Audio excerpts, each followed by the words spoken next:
السلام علیکم۔ سارے رمضان کے روزے رکھنے کے بعد سارے ہی مسلمان 29ویں روزے کو آسمان کی طرف نگاہیں دوڑاتے ہیں کہ چاند نظر آئے گا یا نہیں۔ اب وہ اللہ کی مرضی ہے کہ چاند کب نظر آتا ہے، لیکن چاند دیکھنے کے بعد یہ دعا پڑھی جاتی ہے: اے الہی، اس چاند کو ہم پر برکت کے ساتھ اور ایمان و سلامتی اور اسلام اور اس چیز کی توفیق کے ساتھ نکال جس سے تو راضی ہوتا ہے اور پسند کرتا ہے۔ اے پہلی رات کے چاند، میرا اور تیرا رب اللہ ہے بے شک۔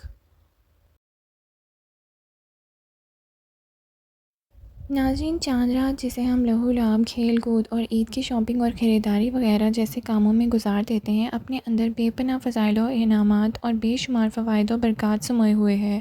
پاک اور ان کے رسول صلی اللہ علیہ وآلہ وسلم نے بازاروں میں گھومنے والوں کو ناپسندیدہ قرار دیا ہے، لیکن ہم پورے رمضان میں عبادت کرنے کے بعد رات کو بازاروں اور شور و گل میں گزار دیتے ہیں۔ ہم لوگوں کو یہ اندازہ ہی نہیں کہ اس میں کتنی برکات ہوتی ہیں۔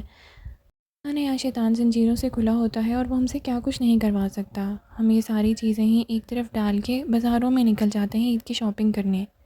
اس رات میں ایمان اور ثواب کی نیت سے اللہ تعالیٰ کے سامنے عبادت کے لیے کھڑے ہونا، کلام الہی کی تلاوت کرنا، ذکر و تسبیحات اور کثرت سے استغفار کرنا اور رات کی تاریکی میں اپنے رحیم و کریم مالک سے راز و نیاز کرنا اس رات کے فضائل و آداب میں سے ہے۔ فقہ نے دونوں عیدوں کی رات کو جاگ کر عبادت کرنے کو مستحق لکھا ہے۔ چھوٹی بڑی دونوں عیدوں کی راتوں میں شب بیداری اور عبادت کرنے کی فضیلت اور ثواب متعدد احادیث میں وارد ہوتا ہے۔ حضرت ابن عباس رضی اللہ عنہ سے روایت ہے کہ انہوں نے حضرت محمد صلی اللہ علیہ وآلہ وسلم کو یہ ارشاد فرماتے ہوئے سنا کہ جنت کو رمضان کے لیے خوشبوؤں کی دھونی دی جاتی ہے اور شروع سال سے آخر سال تک رمضان کی خاطر آراستہ کیا جاتا ہے۔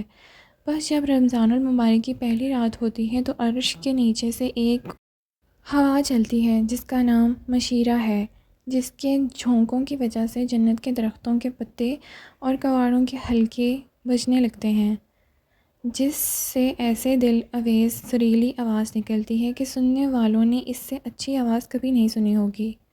بس خوش نما آنکھوں والی حوریں اپنے مکانوں سے نکل کر جنت کے بالا خانوں کے درمیان کھڑے ہو کر جنت کے داروغہ رضوان سے پوچھتی ہیں کہ یہ کیسی رات ہے؟ وہ لبیک کہہ کر جواب دیتے ہیں کہ رمضان المبارک کی پہلی رات ہے۔ جنت کے دروازے حضرت محمد صلی اللہ علیہ وسلم کی امت کے روزے داروں کے لیے آج کھل جائیں گے۔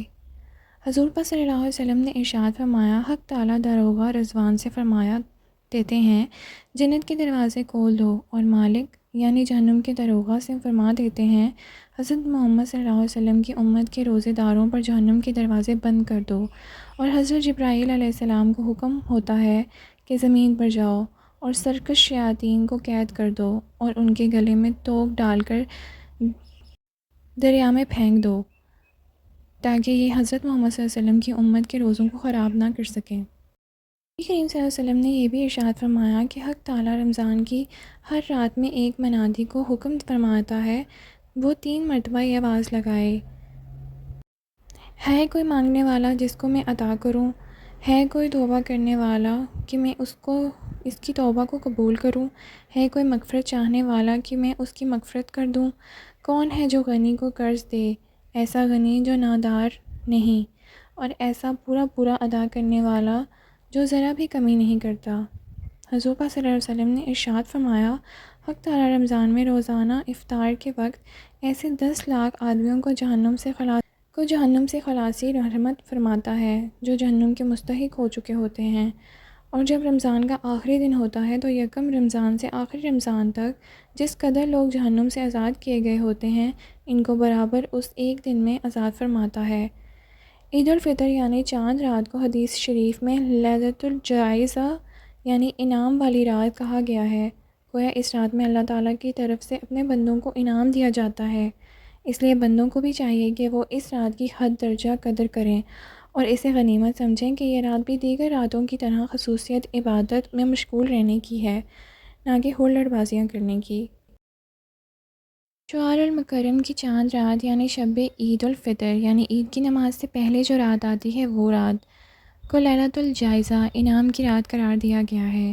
اس رات کے بارے میں روایت میں آتا ہے کہ یہ ان 5 راتوں میں سے ہے کہ جن میں اگر کوئی صاحب بیداری کرے یعنی جاگے اور عبادت کرے تو اس کے لیے جنت واجب ہو جاتی ہے۔ ناظرین، وہ 5 راتیں جن میں بیداری کے لیے کہا گیا ہے اس کے لیے جنت واجب ہو جاتی ہے، ان میں سے یہ راتیں ہیں۔ نمبر 1 عید الفطر کی رات یعنی چاند رات۔ نمبر 2 شعبان کی 15ویں رات یعنی شب رات۔ 3 ذی الحج کی 8ویں تاریخ اور ذی الحج کی 9ویں رات، ذی الحج کی 10ویں رات۔ اور روایت میں کچھ یوں فرمایا گیا ہے، جس نے عیدین کی رات یعنی شب عید الفطر اور شب عید الاضحیٰ کو ثواب کے لیے قیام کیا، اس دن اس کا دل نہیں مرے گا جس دن لوگوں کے دل مر جائیں گے۔ ناظرین، دیکھا جائے تو یہ رات مسلمانوں کو عیدی ملنے کی رات ہے، وہ بھی اللہ پاک کی طرف سے، مگر افسوس ہائے افسوس، مسلمانوں کو اتنی عظیم رات کے بارے میں علم ہی نہیں۔ لوگ شب بیداری کرتے بغیر عبادت کرنے کی بجائے عورتیں ان قیمتی لمحات کو شاپنگ کرنے میں برباد کر دیتی۔